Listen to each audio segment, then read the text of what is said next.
Good day everyone, welcome back to the channel. In this video, we are going to talk about processes within the Linux terminal course. Contemporary operating systems are typically multitasking, simulating the execution of multiple tasks simultaneously by swiftly transitioning between executing programs. The Linux kernel oversees this functionality by utilizing processes.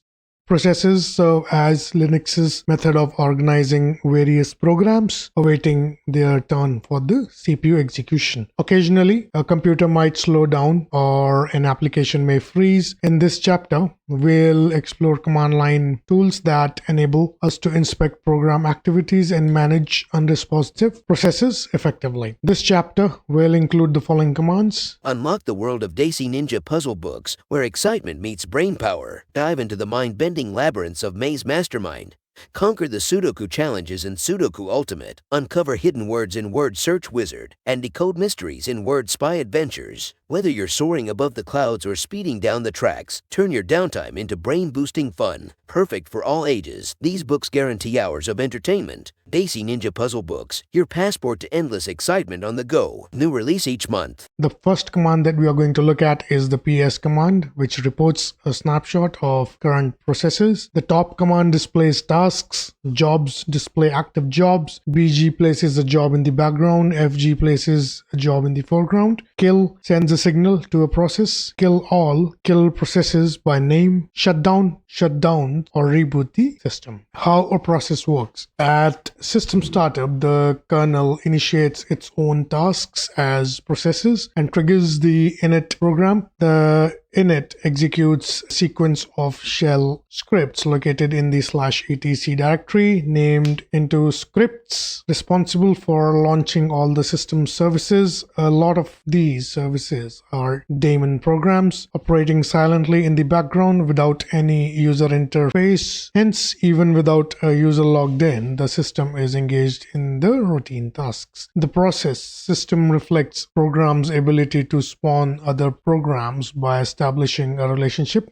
where a parent process generates a child process. The kernel manages process details to maintain system organization. This includes assigning a unique number to each process known as a process ID or PID as short. PIDs start in ascending order, with init consistently receiving PID 1. Additionally, the kernel tracks memory allocation for each process and monitors their read line to resume execution. Similar to files, processes are associated with owners, user IDs, effective user IDs, and more. Viewing processes. So how do you view processes? The ps command, among several options, is commonly used to display processes. Its most basic usage involves, so you can say ps, and then this is the output that shows. So what does this mean? In this example, the output lists two processes, process number 5198, which is this one, and the process number 10129, which is this one, which corresponds to bash and ps respectively. By default, the ps command offers limited information, displaying only the process linked to the current terminal session. Before delving into additional options to gather more data, let's review the other fields provided by the ps command. The tty,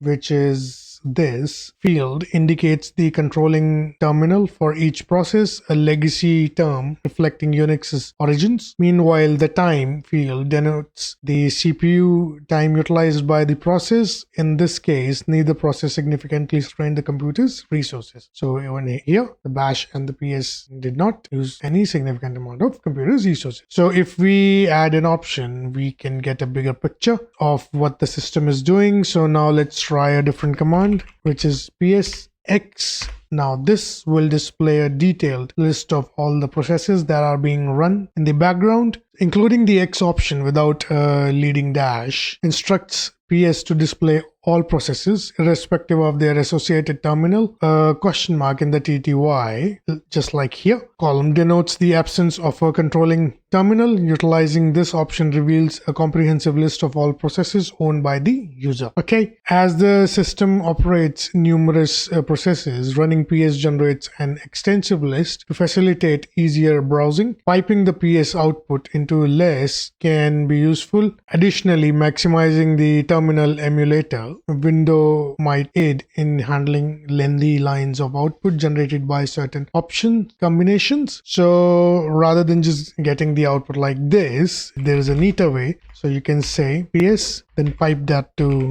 the less command, and now you have a readable format that you can utilize. The updated output now includes a new column labeled stat, representing the state of each process, showcasing its current status. So if you look at the PS command here, there is this stat, which is the status or the state, and their meaning. If it's an R running, this means that the process is running or ready to run. S, such as this, means it's sleeping. The process is not running, rather it is waiting for an event such as a keystroke or network packet. D, uninterruptible sleep, process is waiting for IO such as a disk drive. T, stopped, process has been instructed to stop, more on this later. Z or Z, a defunct or zombie process. This is a child process that has terminated but has not been cleaned up by its parent. So if we have the less than symbol, so let's see if we can find, yeah, there is one over here. A high priority process, it's possible to grant more importance to a process, giving it more time on the CPU. This property of a process is called niceness. Process with high priority is said to be less nice because it's taking more of the CPU's time, which leaves less for everybody else. Now the N, a low priority process. A process with low priority, a nice process, will only get processor time after other processes with higher priority have been serviced. The process state might be accompanied by additional characters denoting various distinct process traits. For more detailed insights, refer to the PS man page. Okay,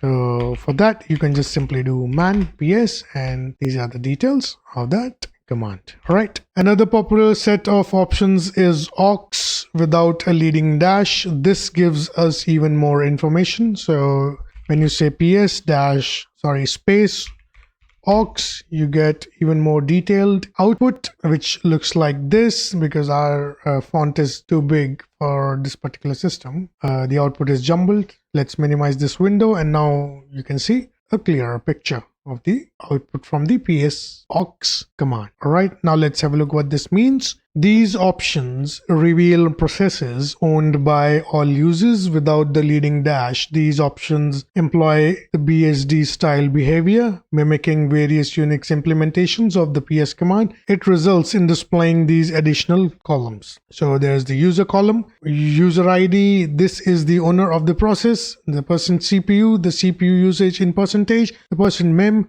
the memory usage in percentage. V is Z or V is Z, virtual memory size, RSS, resident set size, the amount of physical memory RAM the process is using in kilobytes. Start, the time when the process started. For values over 24 hours, a date is used. Okay, view processes dynamically with the top command. Although the PS command offers insight into the system's activity, it presents a static snapshot of the system at the time of execution. For a more dynamic view of the machine's activity, the top command is employed. So let's quickly have a look at the top command. When you say top, you get this output, which is updating in real time, as you just saw. Okay, the top command generates a continuously updating system overview, typically refreshing every 3 seconds. Its name derives from its function to show the most active processes, presented in 2 sections: an overview of system metrics followed by a table of processes arranged by the CPU's usage. Right, so the system summary contains a lot of good stuff. Here's a rundown. So the field is top, name of of the program, then the time, the current time of the day, which is this, then the uptime, which is, this is known as the uptime or UP,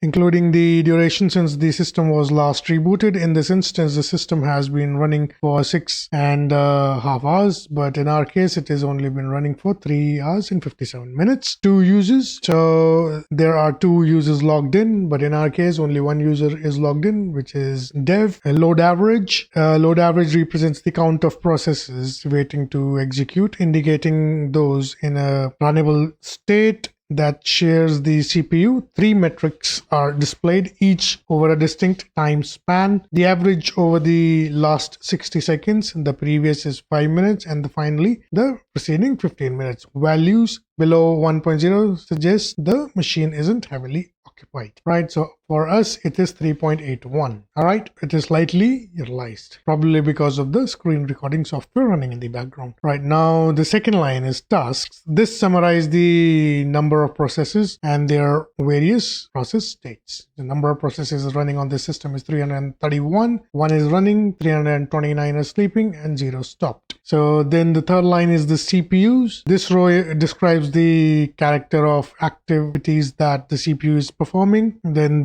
this number 0.7% the CPU is being used for the user's process. This means process outside the kernel itself, but in our case that is 27.3.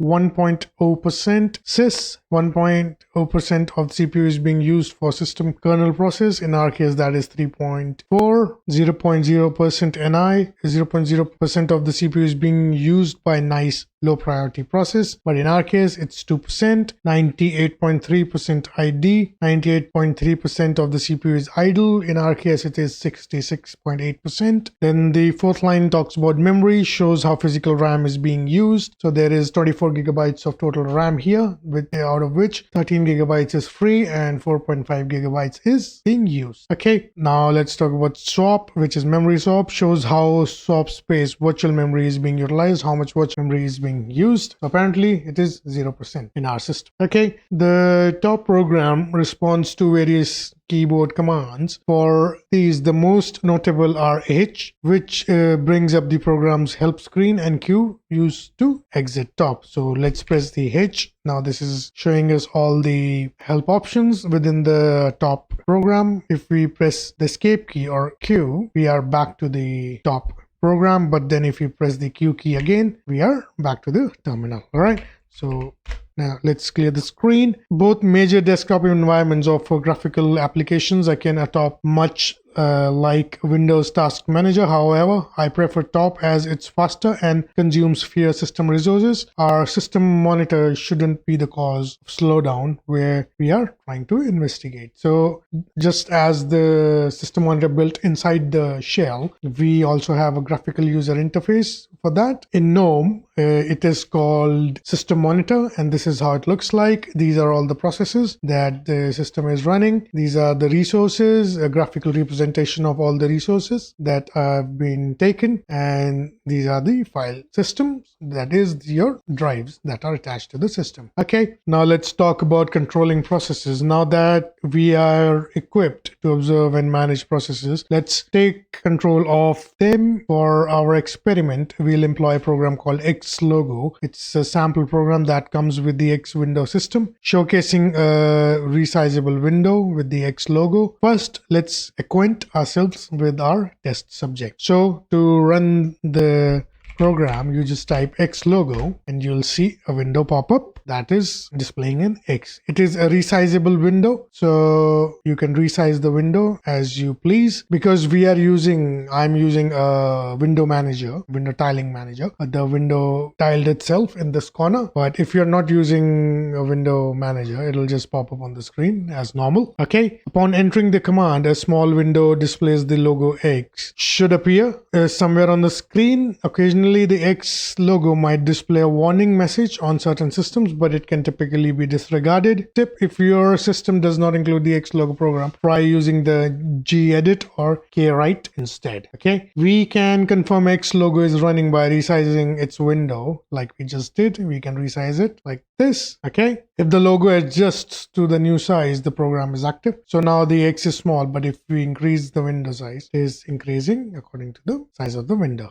Right, so that means the program is running fine. See how our shell prompt hasn't reappeared? It's because the shell is waiting for the program to finish, similar to our previous experiences. Once we close the X logo window, the prompt will return. So as you can see, the prompt did not come back, but once we close this window, the X window, it has suddenly back. Okay, interrupting a process. Let's see what occurs when we launch X logo once more. Start by entering the X logo command to confirm the program is running. Then head back to the terminal window and press Ctrl C. So let's run the X logo command again. We are back on the terminal. Now if we press the Ctrl C combination, the program just died.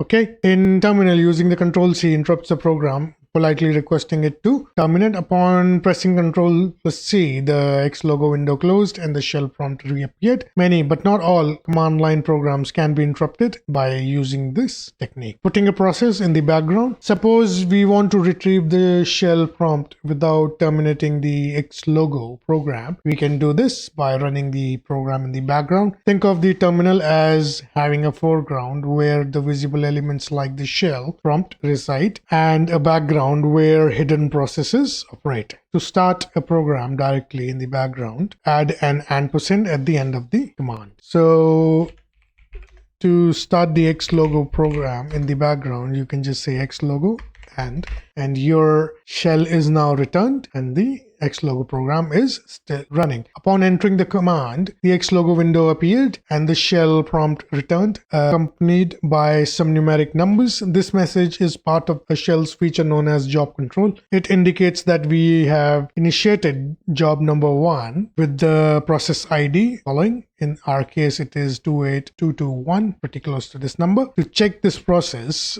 we can use the PS command. So now if we type the PS command, as you can see, this particular process is running with the process ID, but it hasn't taken any CPU time. The shell's job control feature provides a way to display the job initiated from our terminal. By using the jobs command, we can view the list. Okay, so if we type jobs, these are the programs that are running in this particular session. The output indicates a single running job numbered as 1 executed through the command X logo and returning a process to the foreground. A process running in the background won't respond to keyboard inputs such as Ctrl C. To bring it back to foreground, use the FG command like this. So for that, we'll have to say FG, then the percentage, and then this particular number. And now, oops, I made a mistake. It should be FG, not FB. And now the X logo program is selected again. Entering the FG along with the % sign and the job number or job specs bring a process to the foreground. If there's only one background job, the job spec becomes optional. To end the X logo program, use the Ctrl C. Now the X logo program is selected. If we press the Ctrl C key combination, the program died. Okay, stopping, pausing a process. Occasionally, we might need to pause a process without ending it, usually to shift foreground process into the background. To pause a foreground process, hit Ctrl Z or Ctrl Z. Let's test this. Type X logo at the prompt, press enter, and then Ctrl Z. So let's say X logo.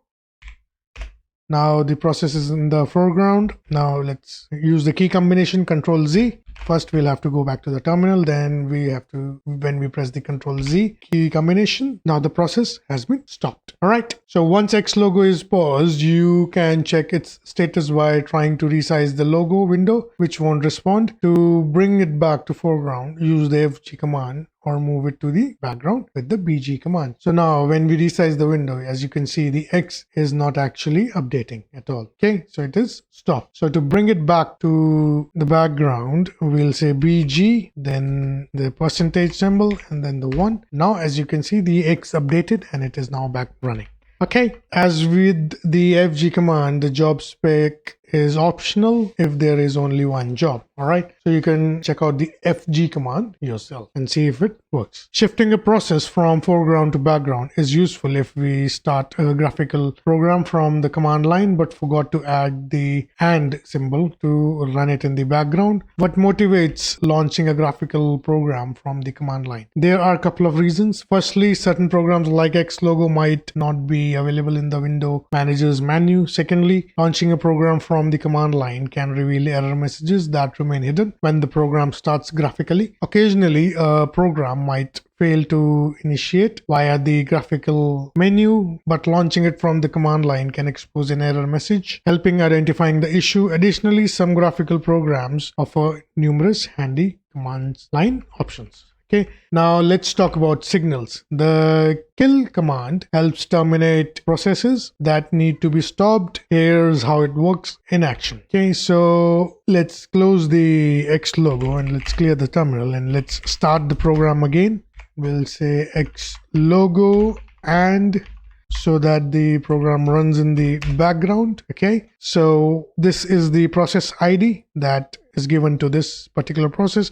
Now we'll say kill 30944. So what we are saying is we are telling the shell to kill the process with this process ID, which in our case is the X logo program. So when we press the enter key, the process was killed. Okay, first we initiate X logo in the background and the shell provides the job spec and process ID of this background process. Following that, we use the kill command to terminate the process by specifying its PID. Alternatively, we could have referenced the process using a job spec example %1 instead of the PID. This might seem straightforward, but there's more to the kill command. It doesn't actually kill processes outright. Instead, it sends them signals. Signals are a means through which the operating system communicates with the programs.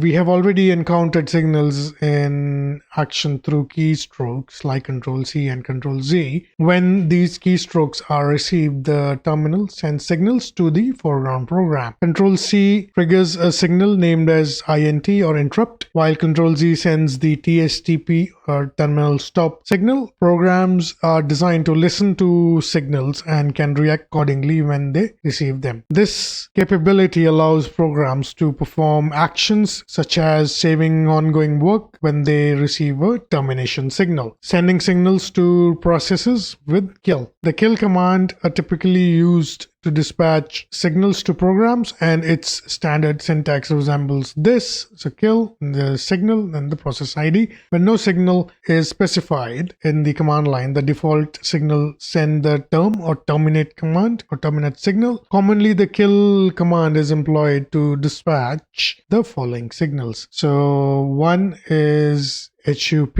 or hang up, a signal stemming from the era of remote terminals connected via phone lines and modems, signifies the terminal's disconnection. When a terminal session is closed, the signal is sent to the foreground program, prompting its termination. Daemon programs commonly utilize this signal for reinitialization purposes. For instance, when a daemon receives this signal, it restarts and re-examines its configuration file. The Apache web server is an example of a daemon employing the HUP signal for this function. Okay, so the second is INT or interrupt. Much like the Control-C key from the terminal typically terminates a program by interrupting its execution. Kill. The kill signal is unique. It does not get sent to the target program as other signals do. Instead, the kernel promptly terminates the process. When the process ends this way, it has no chance to tidy up or save its work. Therefore, the kill signal should be a final option when other termination signals are ineffective. Okay, the terminate signal, which is default when using the kill command, prompts a program to terminate if it's still responsive enough to receive signals. Continue. This will restore a process after a stop signal. Stop signal is used to